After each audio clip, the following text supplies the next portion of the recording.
volunteers here at New Hope Church have been working since 3 in the morning to prepare hundreds of hot meals for evacuees staying in shelters in both Kea'au and Pahoa. Put a corn in a small one. It's not the time to preach. It's not the time to push church. It's about loving on people. Inside the kitchen at New Hope Church in Hilo, volunteers are whipping up something unusual. When you guys go to the shelter, you're going to realize the need. A hot, home-cooked meal. Likely the first one some eruption evacuees will have eaten in days. Those people lost their homes, so they don't get to just walk into their fridge and open it up and take something out and cook whatever they want. They're just eating whatever people are dropping off. That's why every Thursday for the past 6 weeks, these parishioners have been up before the sun. So we open up at 3 a.m. We start prepping at 3:30. Providing comfort through their cooking. Breakfast, lunch, and dinner. Our volunteers, they come in and they're all joyful. Some people love to cook. Some people just want to do dishes. Today, they'll prepare, deliver, and serve close to 1,000 meals. Bless the food that they have prepared with their hearts, God. At the shelter in Kea'au, our cameras focused on the food to respect the privacy of those who were there. People, they're really thankful. As this simple gesture provided a temporary escape, binding this tight-knit community even closer together. As long as it's going on, as long as there's people in the shelter that need food, we're committed to doing this. On Hawaii Island, Allison Blair. Very little change in the lower east rift zone of the Big Island today as lava continues to flow from Fissure 8 through Kapoho and into the ocean. Fissure 6, meantime, is starting to weaken. Hawaii County today confirms 577 homes destroyed by lava and earthquakes, and 894 people officially registered for assistance with FEMA, or the Federal Emergency Management Agency. The Disaster Recovery Centers open daily at Kea'au High School. That's between 8 in the morning and 8 at night. U.S. Geological Survey reports Pele's hair and other volcanic gas fragments that can irritate your skin and eyes are still dusting the ground within a few hundred yards of Fissure 8 and could be carried as far away as Pahoa and Hawaiian Acres. Here's a live look at Halemaumau crater at the summit of Kilauea tonight. The camera filled with a plume of ash. And as explosions keep happening, scientists at Hawaii Volcano Observatory report the crater continues to widen as walls continue to collapse. Hawaii County is urging state lawmakers to hold a special legislative session. The county says it needs further emergency funding assistance due to the ongoing destruction being caused by the Leilani Estates eruption. Council members say more funding will be needed for road repairs, shelters, and a loss of taxable real property. Lava has now covered nearly 6,000 acres and destroyed hundreds of homes. Senate President Ron Kouchi says the legislature is ready to help, but concrete solutions to specific issues must be created before any special session could happen.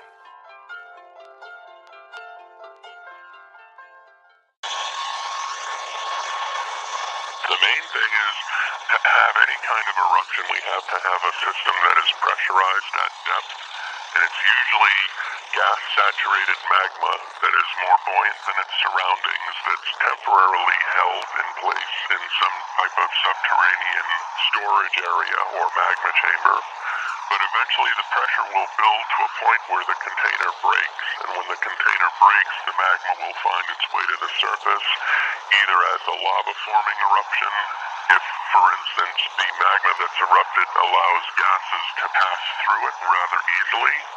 Although as you increase the silica content of a magma, it becomes more viscous and it's much less passive to gas moving through it. In other words, and the only way to get the gas out of the magma is actually for it to explode.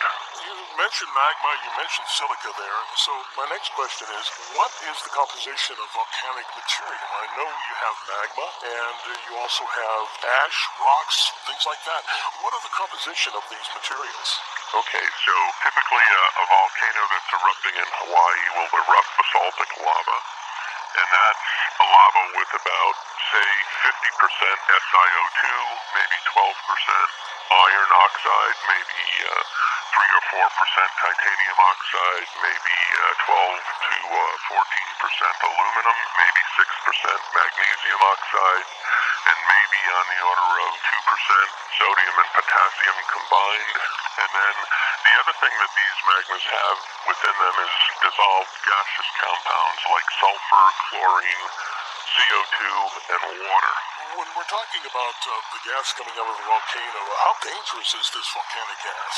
It can be, for instance, in the case of Hawaii, we have sulfur dioxide being emitted. You also have CO2 that is being emitted, and literally at the fissure vents, the gases are coming out at roughly 2100 degrees Fahrenheit. So not only are they poisonous, they're at extremely high temperature, so being exposed to them is not a good idea. Since we've made the connection between volcanic eruption and tectonic activity, in other words, do volcanic eruptions cause earthquakes or vice versa, earthquakes causing volcanic eruptions? There's been only a few cases where you can cite a large magnitude earthquake as having possibly driven a volcano into eruption. And by this I mean like the 1960 eruption of Cotopaxi volcano. It literally had a magnitude 8 earthquake almost directly below its summit. However, one of the things that has to happen for a volcanic eruption to occur is whenever you break rocks in the subsurface to move magma, you're generating a lot of small earthquakes as the magma moves to the surface. And if you have sensitive seismometers distributed, say, within a 15-mile radius of the volcano's summit, you'll record all those small magnitude earthquakes. They're usually smaller than magnitude 2. But they tell us something is happening at the subsurface beneath that volcano, and as such, an increase in the number of small magnitude earthquakes beneath the volcano is often a herald that a volcanic eruption, might be coming in the future.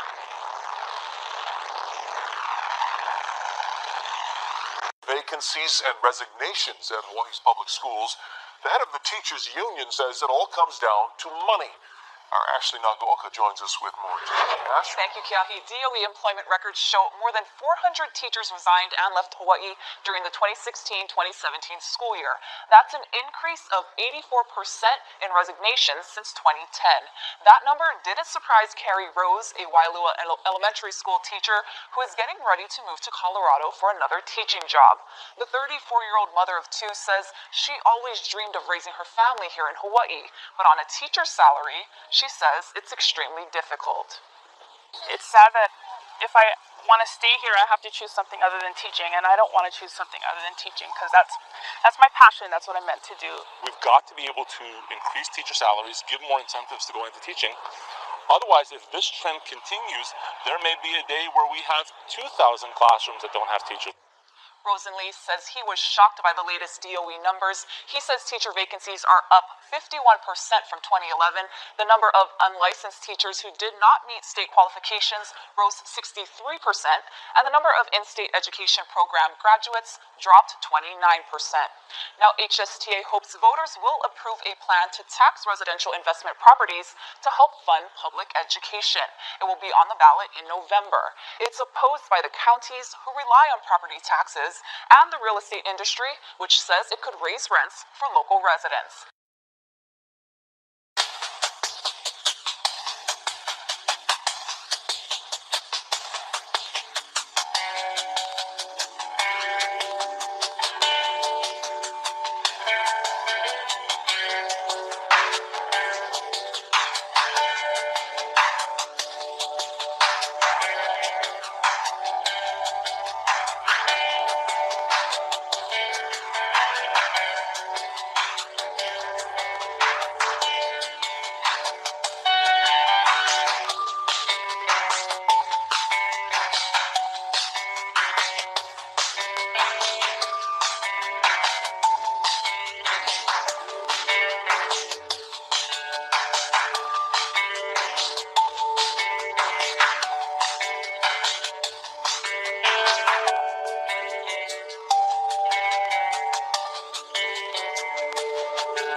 west side of the island.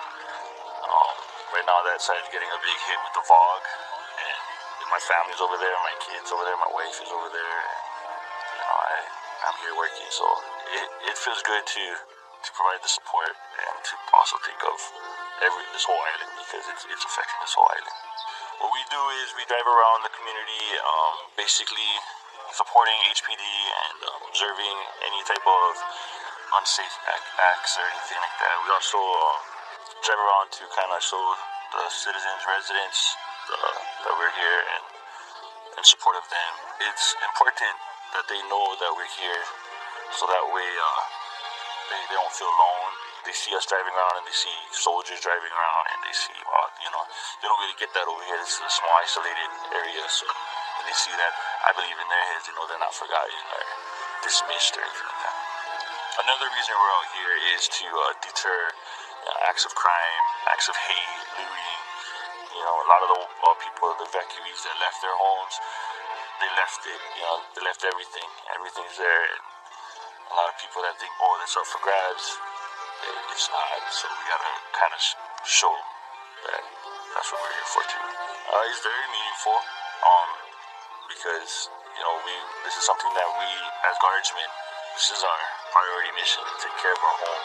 I guess no words can really describe that. In the lower East Rift Zone, activity continues with little change. Lava from the Fissure 8 fountain continues to reach heights of about 175 feet as measured during the overnight hours. The lava pulses, sending a shower of hot lava fragments over the rim of the cinder cone, building it slightly higher and wider. The lava exits Fissure 8, traveling at a rate of about 17 miles per hour. It slows down significantly toward the quarry to about 2 miles an hour and significantly less than that at the ocean entry. At the ocean entry, lava is entering in the southern part near the vicinity of vacation land, producing a robust steam and laze plume. The lava has now created a lava delta in seaward that is approximately 380 acres in size. Up at the summit, subsidence continues with the withdrawal of magma at depth. The popular overlook parking area has now slumped into the crater. This area was closed since 2008. Earlier this week, crews installed temporary GPS stations to track the rate of subsidence at the caldera. And today, a UAS a drone team, will be up trying to take pictures, weather permitting, of the changes that have occurred in the summit to produce digital elevation models that will help characterize and track the extensive subsidence.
Volcano Observatory reports that Fissure 8 continues to erupt with a full channel flowing to the ocean in one major entry.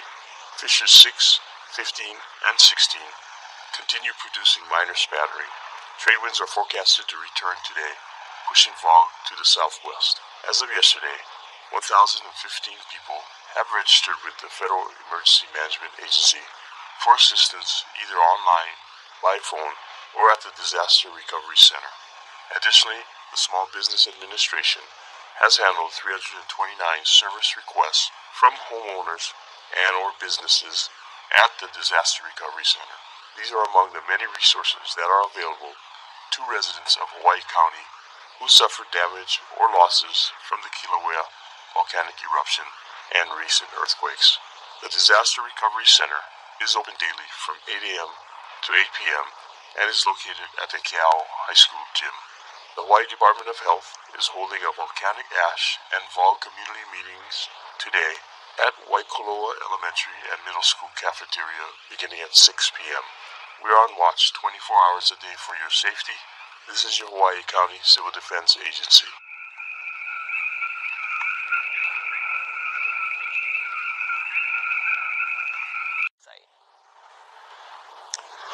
Back to Puna now. Big Island Church is planning a new village of micro-homes for eruption evacuees. It could be ready by early August. Our Allison Blair is here with the story, all new at 6. Allison? Hebo's Connect Point Church is preparing to build 10 micro units in Hawaiian Paradise Park. The pastor tells me he expects to get county approval for the project any day now, so work on the foundation can start this weekend.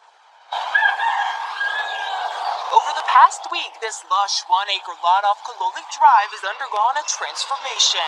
Welcome back to the lot. Pastor Dion Maeda says the progress is a product of teamwork. Earlier this month, several Hawaii Island churches put out a call to their congregations and in a single Sunday managed to raise enough money to purchase 10 of these 120-square-foot micro-homes. Several local companies have also donated their supplies and services to get the project off the ground. These are everyday working people who sacrificially giving because they see the need in the community. As of Tuesday, the county said it knew of 477 eruption evacuees in need of housing. While the homes here are only temporary, Pastor Maeda says it will provide people stability until something permanent comes along. It's a safe place that they can lock up their things, close the door when they leave. While the homes are paid for, some of the infrastructure is not. Money is needed for utilities, as well as things like restrooms and showers, a community kitchen, and a place to do laundry. Our hope is to raise at least probably another $25,000 would kind of complete this project.